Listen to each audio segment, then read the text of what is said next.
You know what I was thinking when I read the China-US joint statement? It says the two sides will engage in dialogue over the next 90 days. Oddly, it made me think of the harvest season, which is just about 3 months from now. It's now planting season in the US, but with so much uncertainty, some farmers aren't even sure whether they should sow their seeds. The farmers are calling and saying, hey board, should I plant my crop, man? This ain't looking good for us.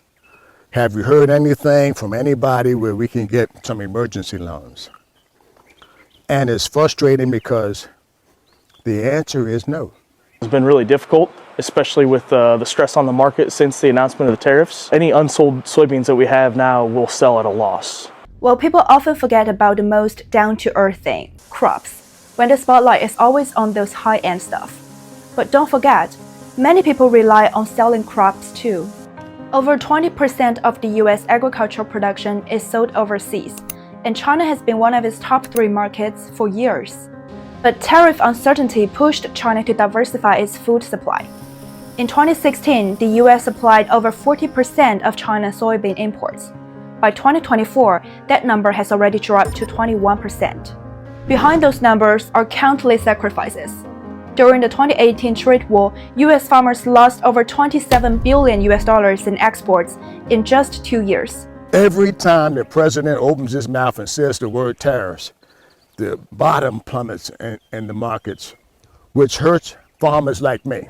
And so when you take away resources that help people get their family fed, you can't just say it's going to be a little pain for a while. People don't have time for a little pain. It's frustrating to see agriculture become collateral damage in a trade fight that has little to do with food. And this isn't the first time. In the 1960s, mass-produced and inexpensive American chicken began flooding European markets. Local farmers protested and European governments hit back with tariffs. The US retaliated with a 25% tariff on European live trucks.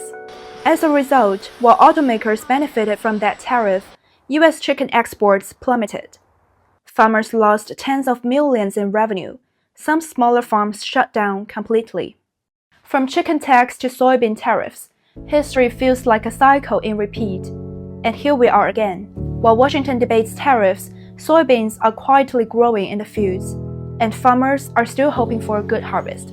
I'm gonna plant my crop, I'm gonna get it in the ground, and I'm gonna do what I'm very, very good at, very, very skilled at, which is farming. I just want a fair price for my soybeans. I'll put them in the trailer, take them to the elevator, and get paid. Harvest should be a happy word. No one wants to see their hard work go to waste.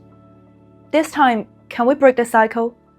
Maybe there's no simple answer, but we already know what doesn't work. So we've been longing for smarter cooperation and less confrontation, and hopefully a shared understanding that, like it or not, we're in this together. Whether it's chicken, soybeans, iPads, or cars, we're all part of a shared system already, and no country can truly stand alone.